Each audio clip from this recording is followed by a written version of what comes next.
جی اخلاق احمد ہیں، بستی ملوک ملتان. میرا خیال ہے ملوک ہی ہوگا، میں نے یہ پہلے سنا نہیں، لیکن بہرحال وہ کہتے ہیں کہ آپ نے ایک حالیہ ویڈیو میں کہا تھا کہ بجلی مزید مہنگی ہوگی تو حکومت کی جانب سے آج بجلی کی قیمت میں ₹1.53 فی یونٹ اضافہ کر دیا گیا ہے. آپ کیا سمجھتے ہیں ملک میں مہنگائی کا طوفان مزید نہیں اٹھے گا؟ اگر یہی حالات رہے تو پھر غریب آدمی کیسے گزارا کرے گا؟ اخلاق صاحب، غریب آدمی تو اب بھی کیسے گزارا کر رہا ہے میری سمجھ سے باہر ہے، ٹو ٹیل یو آنیسٹلی. آپ کا کنسرن، آپ کا دکھ اپنی جگہ پہ، لیکن یہ وہ بہت پہلے سے میں اکثر سوچتا ہوں کہ یہ کیسے ہو رہا ہے. یہ رب کہتے ہیں بیسیکلی پالنے والے کو، رب العالمین. رب کا مطلب جو لغوی مطلب ہے وہ ہے پالن ہار، پالنے والا. وہی پال رہا ہے. حکمران تو مدتوں سے عوام دشمنی پہ، لیکن یہ ہم کیسے بھولیں کہ ہمارے آقا نے، ہمارے بزرگوں نے، ہمارے اسلاف نے صدیوں پہلے ہمیں ایک بات بتائی تھی کہ جیسے لوگ ہوں گے ویسے ہی حکمران ان پر مسلط کر دیے جائیں گے. میں تو تصور بھی نہیں کر سکتا. یہ جن کا فرمان ہے ان سے اختلاف کا تو سوچا بھی نہیں جا سکتا. لیکن میں دوستوں سے اکثر یہ بات کرتا ہوں اور بہت سی باتوں کے حوالے سے کرتا ہوں کہ میں اگر اتفاق ہے کہ I was born in a Muslim family، میں اگر کسی غیر مسلم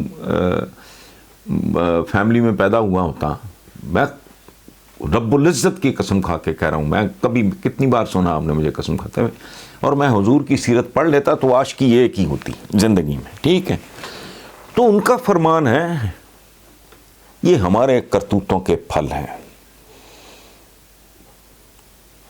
یہ ہمارے اعمال کی سزائیں ہیں، اور یہ راتوں رات نہیں ہو سکتا. ایک فیئر ٹائم، اس لیے نہیں کہ مجھے کوئی پی ٹی آئی یا کوئی عمران خان سے کوئی دلچسپی نہ، میں عاشق مزاج آدمی نہیں ہوں. یہ جو لوگوں کو دیوتا اور اوتار اور دیویاں سمجھنا شروع کر دیتے ہیں، میں نہیں ان میں سے، سوال ہی نہیں پیدا ہوتا، قطعاً نہیں. اس کی کوئی وجہ نہیں. ہاں 5 سال اینڈ آف 5 ایئرس بات کریں گے، لیکن جو قیامت، وہ اب پچھلے کسی سوال کا جواب میں نے بتایا، پتہ نہیں کتنی 36 کھربوں روپے کی جائیدادیں جن پہ کن لوگوں کے قبضے ہیں. آپ سنیں تو آپ کے ہوش اڑ جائیں.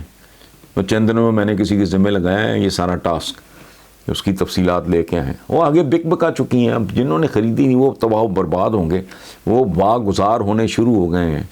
وہ لائل پور سے خبر آئی کہ جی وہ وہاں عابد شیر علی ہیں کمپنی نے، وہ اربوں روپے کی زمینوں پہ قبضے کی ہوئے. تو جن لوگوں کو ہم منتخب کرتے رہے ہیں اس کی کوئی تھوڑی بہت سزا تو بھگتنی چاہیے آپ کو یا مجھے، کسی نہ کسی فارم میں تو بھگتیں گے. لیکن کیسے گزارا کرے گا؟ میں تو پہلے سے حیران ہوں کہ کیسے گزارا کر رہا ہے.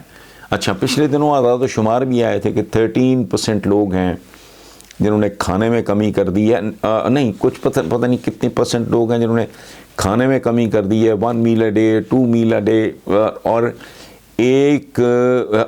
13% وہ ہیں، بلکہ 13% سے بھی زیادہ جو ادھار پہ کوئی ادھر سے پکڑ لیا، کوئی اس عزیز سے، کوئی رشتہ دار سے، دوست سے کہ یار بچے بھوکے ہیں. یہ صورتحال ہے. اب یہ کہاں تک جاتی ہے اور اس کے نتائج کیا نکلتے ہیں وہ تو میں نہیں پروڈکٹ کر سکتا، چونکہ میرے پاس وہ فیکٹ شیٹ ہی نہیں ہے. حقائق سامنے ہوں تو شاید بندہ کوئی حساب کتاب لگا کے بتا سکے کہ یہ 2 سال یا 3 سال یا 4 سال. یہ حکومت کے کام ہیں، ان کو ہوش کرنی چاہیے، ان کو پوری طرح اعتماد میں لینا چاہیے. یہ جھک مار بیٹھے ہیں الیکشن سے پہلے، ہوائی باتیں کر کے نا جھک مار بیٹھے ہیں. جو باتیں اس وقت پی ٹی آئی کرتی تھی، اس وقت ان کو ساتھ ساتھ ایک فٹ نوٹ لگانا چاہیے تھا کہ جو وعدے کر رہے ہیں ہم، یا میں جو وعدے کر رہا ہوں، یہ اوور نائٹ نہیں ہوگا، یہ 6 مہینے سال میں نہیں ہوگا.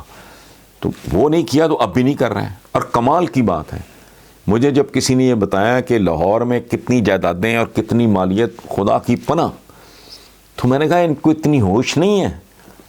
یہ اخبارات میں پورا کوارٹر پیج کا لمبا نہیں اشتہار میں دے رہا, میرا کوئی ذاتی اخبار ہے, میں اخبارات کی بات کر رہا ہوں. کوئی الیکٹرانک میڈیا پہ کوئی لوگوں کو بتاؤ تو صحیح کیا ہوا تمہارے ساتھ. پراپرٹی اے ہے, اس پہ قبضہ, اس کو بیچا گیا, آگے چلایا گیا, اس کی مالیت اتنی ہے اور فلاں فلاں لوگ ملوث ہیں. کچھ بھی نہیں, کام کیے جا رہے ہیں. تو بہرحال دیکھتے ہیں, یہ غریب آدمی والا معاملہ تو اپنی بھی سمجھ سے باہر ہے. Thank you very much. السلام علیکم ویورز. آج کا پہلا سوال ہے, نذیر احمد گجر ہیں فرام میاں چنو. میرے بچپن کا ایک وقت میاں چنو میں گزرا ہے, میری بہت یادیں وابستہ ہیں اس شہر کے ساتھ. لیکن نذیر صاحب بات کر رہے ہیں لائل پور یعنی فیصل آباد کے حوالے سے. وہ کہتے ہیں کہ جی کل لاہور کے بعد فیصل آباد میں بھی انتظامیہ نے تجاوزات کے خلاف آپریشن کیا. اس آپریشن میں سب سے عام بات یہ سامنے آئی کہ عابد شیر علی کے خاندان نے اربوں روپے کی زمین پہ قبضہ کر رکھا تھا جو واگزار کرائی گئی. حتیٰ کہ لڑکیوں کے سکول پر قبضہ کر کے وہاں پلازا بھی بنایا گیا تھا. میرا سوال یہ ہے کہ مسلم لیگ نون کے رہنما ہی کیوں قبضوں میں ملوث نکل رہے ہیں. پہلی بات تو یہ ہے نذیر احمد صاحب, صرف نون لیگ نہیں, آپ کی ساری سیاست قبضہ گروپ ہے. ابھی بکاؤ بے شرم بے حیا لوگوں کا مجمع نہیں دیکھا, کیمرے کے سامنے ضمیر بیچتا ہوا, ان میں سے ایک آدھ کو سیک بھی ہوا ہے. دس ہول کمیونٹی, یہ میں یاد رکھیں یہ مہم جو ہیں, مجھے کتنے برس ہو گئے چیختے ہوئے کہ اٹس ناٹ لاجیکل کہ ایک بندہ آئے کروڑوں روپیہ خرچ کرے, در دھکے کھائے, منتیں کرے, ترلے کرے, جھوٹ بولے, جھوٹے وعدے کرے, سبز باغ دکھائے, ذات برادری ایکسپلائٹ کرے, اور وہ آ کے میرے اور آپ کے لیے قانون سازی کرے. یہ آتے اس کام کے لیے ہیں. اور ایک بات میں آپ کو بتاؤں کہ چند دنوں میں کام شروع ہو گیا ہے. لاہور میں قیامت خیز انکشافات ہو رہے ہیں اور ایسے لوگوں کے نام سامنے آ رہے ہیں, میں آپ کو بتا نہیں سکتا. میں نے کسی کے ذمے لگایا ہے کہ سارا نیرلی کوئی 36 to 40 پراپرٹیز, کوئی ایک پراپرٹی ایسی نہیں ہے جو اربوں سے کم کی ہو. یہ دھندا ہے ان لوگوں کا.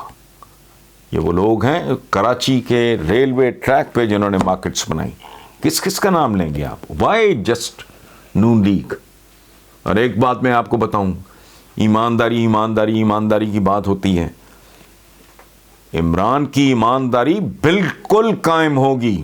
یہ کوئی نان پاکستانیز ہیں جو پی ٹی آئی میں آئے ہیں, بھاری اکثریت کی منٹیلٹی 100% وہی ہے, لیکن خوف ہے کہ اوپر بیٹھا ہے وہ معاف نہیں کرے گا, پکڑے گا چھوڑے گا نہیں, ادھیڑ کے رکھ دے گا. یہ فائدہ ہے. یہ تو لوٹ سیل ہے. ابھی جو لاہور کے بارے میں مجھے فیکٹس ملے, ابھی ارلی ہے, مجھے اس کی تفصیلات آنے دیں, آپ حیران رہ جائیں گے. اور پلیز ایک بات آپ ذہن میں رکھیں کہ یہ صرف نون لیگ یا یہ لائل پور کا قصہ نہیں ہے. لاہور میں بھی کام شروع ہے. آگے دیکھیے ہوتا کیا. اور بات سنیں, سندھ میں تو صورتحال یہ ہے کہ یہ میں اخباری خبر کی بات کر رہا ہوں, اس میں نے بڑا ماتم کیا تھا کہ اسٹیٹ آف آرٹ قسم کی ایمبولینسز آئیں یہ اسکینڈینیوین کنٹریز میں سے, کوئی سویڈن, ناروے, ڈنمارک, مجھے یاد نہیں. اچھا, میں چونکہ اس علاقے سے تھوڑا واقف ہوں, خاصا واقف ہوں, میں نے ان کی ایمبولینسز بھی اتفاق سے دیکھی ہوئی ہیں. وہ ایمبولینسز نہیں ہوتی, وہ تاج محل ہوتے ہیں. وہ چلتے پھرتے مکمل منی ہاسپٹلز ہوتے ہیں. سندھ گورنمنٹ کو گفٹ کی گئیں آج سے چند سال پہلے. میں نے اس پہ کالم لکھا اور کئی دفعہ میں نے حوالہ دیا. پتہ کیا کیا اور کس گھرانے نے کیا؟ ان کو سٹرپ کر کے ننگا کر کے سب کچھ اس میں سے اتار لیا جو لاکھوں کروڑوں کا بکا ہوگا ڈیفینیٹلی، اور تو اور ان کی سیٹیں بھی اکھاڑ لیں، چونکہ وہ بہت اسٹیٹ آف دا آرٹ، بہت ہی اعلیٰ قسم کا، اور اس کے بعد عام سیٹیں لگا کے ان کو ویگنوں کے طور پہ چلایا گیا. یہ ہے آپ کی پولیٹیکل کمیونٹی، اور صرف پولیٹیکلی نہیں. جو اسلام آباد کے ہائی کورٹ میں ہوا ہے، کون ہے؟ کبھی کہتے تھے ڈاکٹرز ہیں، انجینئرز ہیں، civil service C S P افسر ہیں، یہ کریم آف دا سوسائٹی ہے جی، یہ پروفیسر ہیں. اب کیا ہے؟ یہ بہت خوفناک صورتحال کا سامنا ہے اس ملک کو. اللہ کرے کوئی آئے اور ویکیوم کلینر سے صفائی شروع کرے، اور اس ویکیوم کلینر کے آگے ساتھ ساتھ چھرے بھی لگے ہوئے ہوں، پھر یہ معاملہ ٹریک پہ جائے گا، ورنہ بھول جائیں. بہرحال بہت مہربانی آپ کی.